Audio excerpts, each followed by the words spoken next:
All right, welcome back to the deep dive.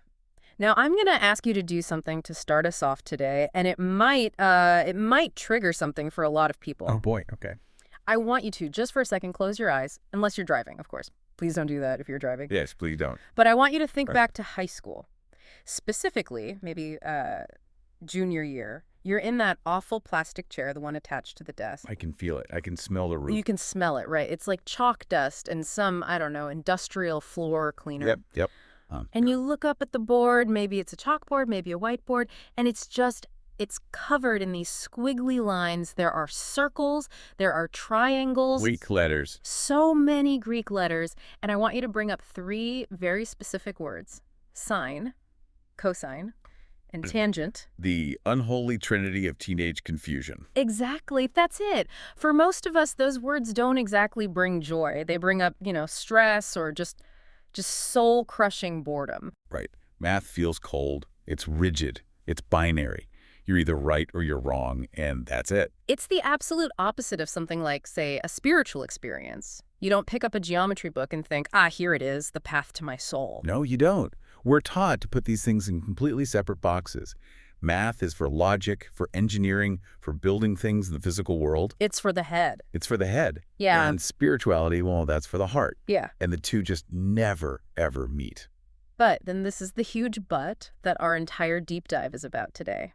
What if that's all wrong? What if that separation is just, I don't know, a mistake in the curriculum? What if it's not oil and water? What if those formulas you crammed for a test and then immediately forgot are actually a map? And not a map of triangles, but a map of human consciousness. It sounds impossible, doesn't it? Advanced mathematics and ancient spirituality. It really does. It sounds like the beginning of a bad joke. But we have this source document today that claims they are pretty much the same thing. I love this. We're doing a deep dive into something called Brahma-Bode, trigonometric analysis of the self.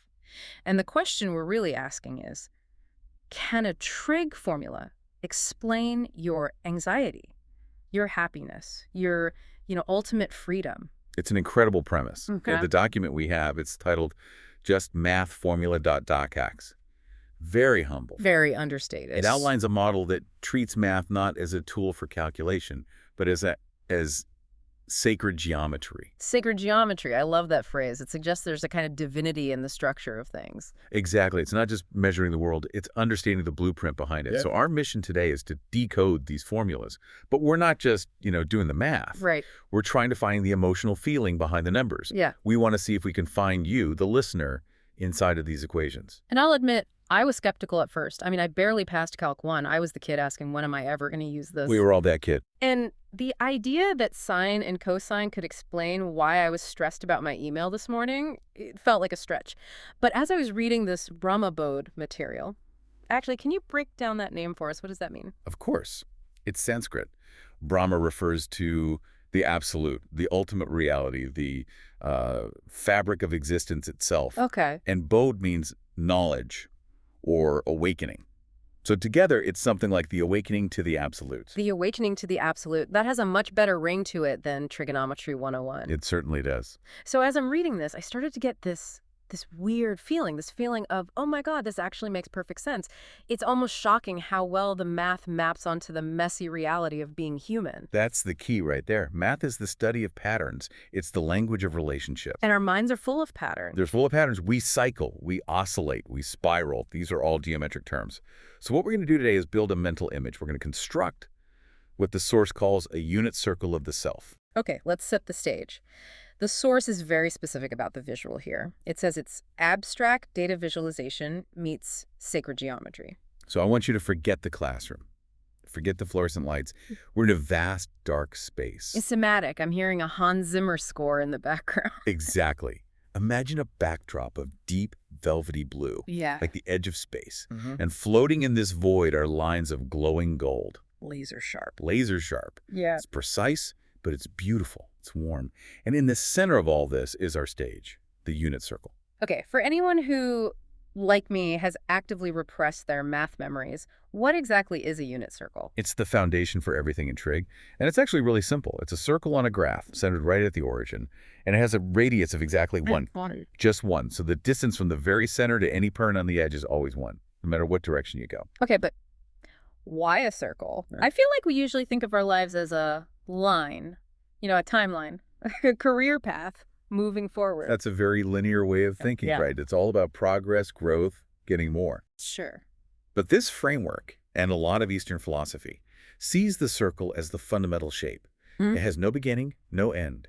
It represents cycles, It's wholeness. a container for everything. It is the container. Yeah. Exactly. If your life is a line, you're always leaving your past behind. But if your life is a circle, It's all still in there with you. everything is contained. Your childhood, your breakfast, your hopes for tomorrow, it's all inside the field of that circle. In this theory, the unit circle is the whole self. That's actually a really comforting idea, that we aren't just losing pieces of ourselves as we age. Right. It implies integrity. The word integer, wholeness. The circle is the shape of integrity. So we've got our glowing gold circle, that's us.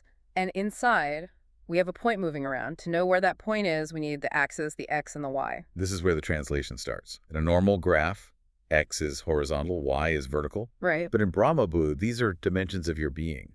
The y-axis, the vertical one, is going to represent movement, fluctuation, emotion, the ups and downs, It's a roller coaster. the roller coaster. Mm-hmm.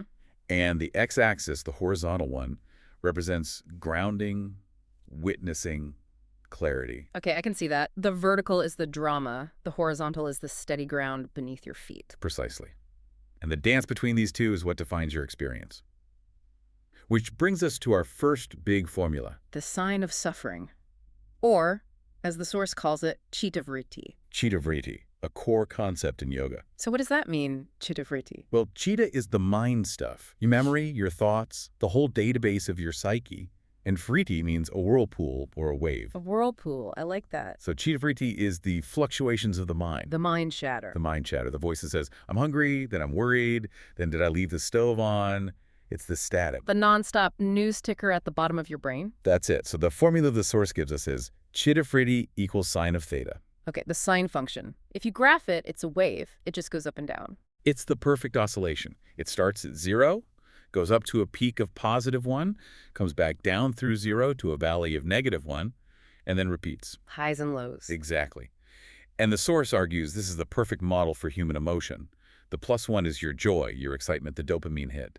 The -1 is your sadness, your fear, the grief. And the thing is, it never stops moving. That is the key insight. The sine wave is the definition of instability. It is constant change. And we all feel that, right? You wake up, you're feeling pretty good, a plus 0.5. Then you check your email, boom, you drop to a minus 0.8. It's exhausting. And that's what samsara is in Eastern thought. This endless cycle of wandering from pleasure to pain and back again. And the source says being stuck in the sine wave is when you believe you are the wave. Yes. That's the attachment. When you're at the peak, you think, I am happy, this is me now, forever. And when you're at the bottom, you think, I am depressed, I'm broken. You identify with the coordinate on the graph? Exactly. You think you're the Y value. But the math shows us it's just a function. It's a pattern of energy. It isn't you. It's just movement that's happening to you. That's the shift from I am sad to I am experiencing sadness. Precisely. And your body is literally a sine wave machine. Think about your hormones, your neurotransmitters. How do you mean? Well, you get some good news. Your brain floods with dopamine. That's the wave going up to +1. But your brain can't sustain that.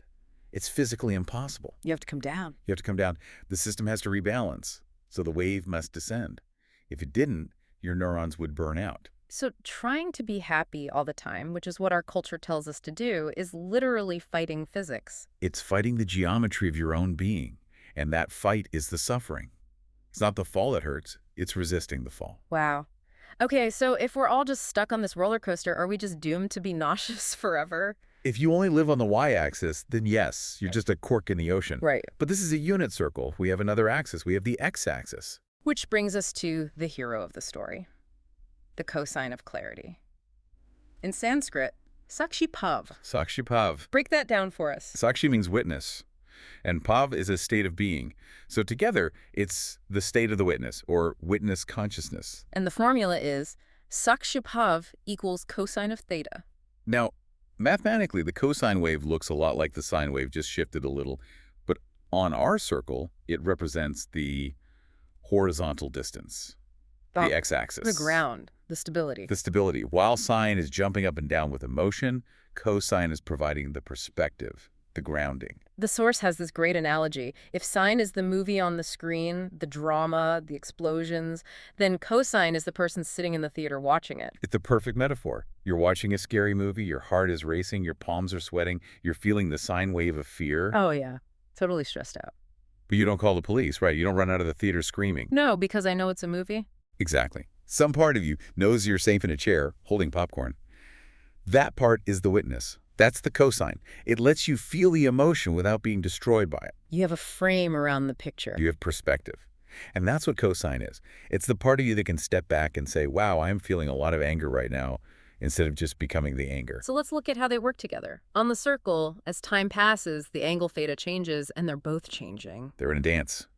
Think about the starting point, 0 degrees. Cosine is at its max, it's 1, and sine is 0. So maximum clarity, zero drama. The Zen master state.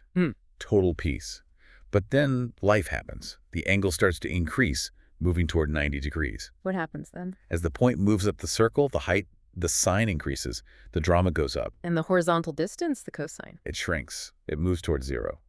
So as the drama gets louder, the witness gets quieter. And right at the peak, at 90 degrees, you have maximum drama sine is 1, and your cosine hits 0. You've lost your witness completely. You are, blind with rage or blind with panic. You have 0 perspective. You're not in the theater anymore. You think you're the person on screen. That is terrifyingly accurate. When I'm really angry, I don't think I am observing anger. I just think I am anger. And that's a dangerous place because with 0 cosine, you have no breaks, no context. That's when we make terrible decisions. So the spiritual work, then, is to keep that cosine value from ever hitting 0, to keep the witness alive even when the drama is at its peak. You strengthen the cosine. You don't try to get rid of the sine. You can't. You're human. You just expand the container for it. You broaden the view. How do you do that in a practical sense? It can start with just your language. The moment you shift from saying, I am angry to I feel anger, you've just created a tiny bit of cosine.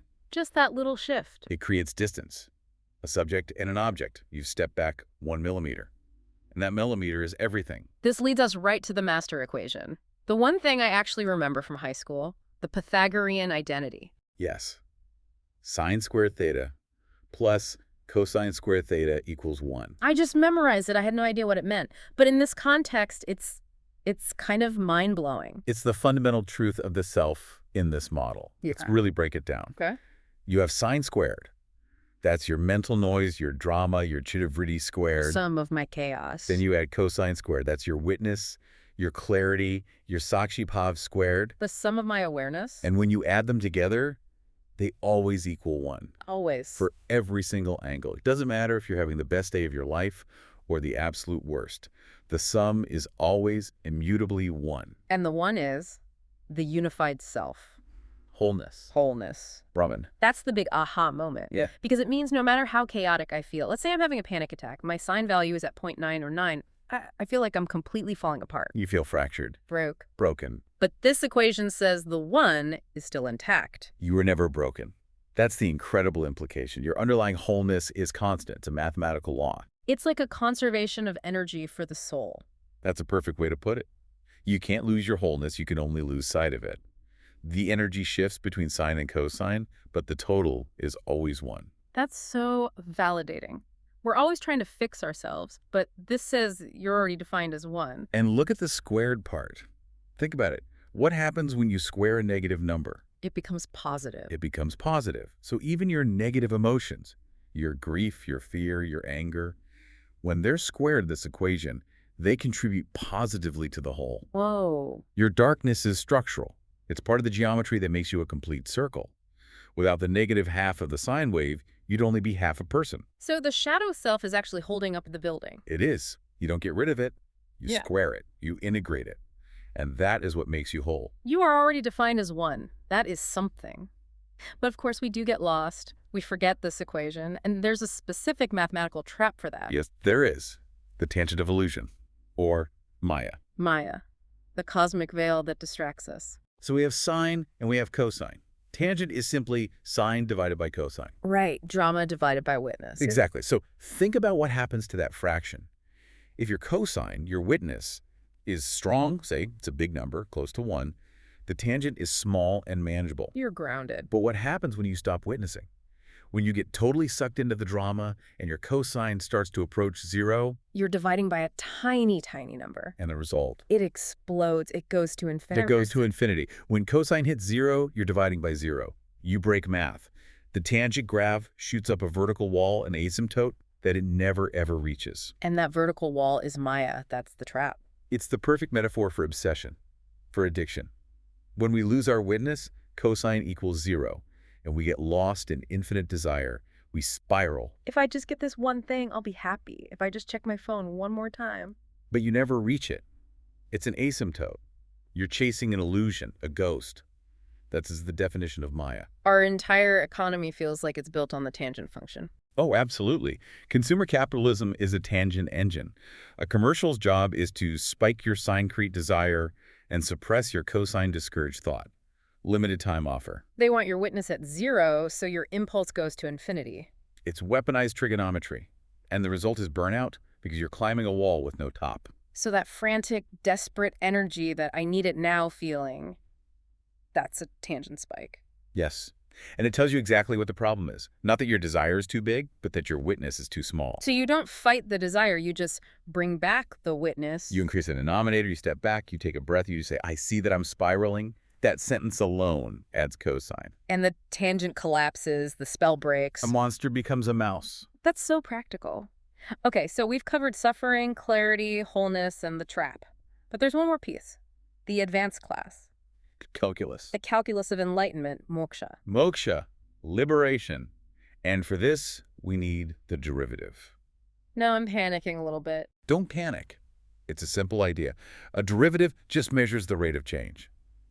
How fast is something changing right now? Like a speedometer. Exactly like a speedometer. Yeah. And the formula the source gives us is the derivative of sine of theta equals zero. So we're looking for the moment in the sine wave, in the drama of life, where the rate of change is zero. Where does that happen?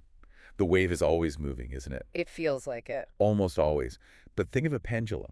It swings back and forth for a split second at the very top of its arc, right before it changes direction. It stops. It just hangs there. It is perfectly still. Okay. In calculus, the slope of the curve at the very peak, +1, and the very bottom, -1, is zero. The 0 point. The 0 point. Yeah. And the source argues that moksha, liberation, isn't about stopping the wave forever. That's death. It's about finding that infinitesimal moment of stillness inside the chaos. The pause between thoughts, the eye of the storm. Exactly. And notice this happens at the peak, when the emotion is at its most intense. That's so counterintuitive. We think we have to get away from the emotion to find peace. But this says the peace is hidden right at the core of the intensity. It's at the turning point. If you can slow down enough to catch that moment where the derivative is zero, you touch the stillness that underlies all the motion. It's about being in the now. The derivative is the mathematics of now. Okay. And in the true present moment, there is no movement. There is only presence. It reminds me of the center of the circle. The rim is spinning, but the origin point, 0, 0, is perfectly still. And that's the goal. To shift your identity from the spinning rim to that still center. To realize you are the space where the math is happening, not just the variable. You're the blackboard, not the chalk. That's a beautiful way of putting it. Okay, so let's synthesize this. We've built a whole toolkit. If someone wants to apply Brahma Bow to their life tomorrow, what's the algorithm? Step 1, observe the sign. Acknowledge the feeling. Don't fight it, just see the curve. Step 2. Activate the cosine. Bring in the witness. Say, I am the one watching this feeling. Create that distance. Step 3. Avoid the tangent. If you feel that obsessive pull, that spiral, recognize your witness. You'll drop to 0. Pause. Breathe. Bring it back. Step 4. Remember the identity. Sine squared plus cosine squared equals 1. You are whole. You are indestructible. And the final step. Find the derivative. Look for the stillness. Find that pause at the peak. That is your moksha. That's your freedom. It's an amazingly practical system. It turns this vague spiritual stuff into a solvable equation. It takes the woo-woo out and gives it a geometry. It bridges that gap between the head and the heart. I feel like I owe my high school math teacher a huge apology. I had no idea he was teaching me the path to enlightenment. I think you would have been surprised to hear that too. So we've decoded the document, but I want to leave our listeners with one final provocative thought to chew on. Okay, what's on your mind? We've been treating this as a metaphor. Our emotions are like a sine wave. But physics tell us the universe is literally written in the language of math. That's true. The source code of reality. Sines and cosines govern the orbits of planets, the frequency of light, the vibration of atoms. It's all the same formulas. So. Yeah. If our internal world, our consciousness, our soul, follows the exact same laws, does that imply that consciousness isn't just something happening in us, but is as fundamental as physics itself? That is the big question, isn't it? Are we just geometry experiencing itself? If the same code that builds the stars also builds your feelings, then the separation between out there and in here might be the biggest illusion of them all. Maybe the unit circle is the only thing there is. And we're all just points moving along the rim. Now that's a tangent I'm happy to get lost in. Indeed. That's all for today's deep dive into Brahma Bodh. We hope you found your center. Thanks for listening. See you on the unit circle. Catch you next time.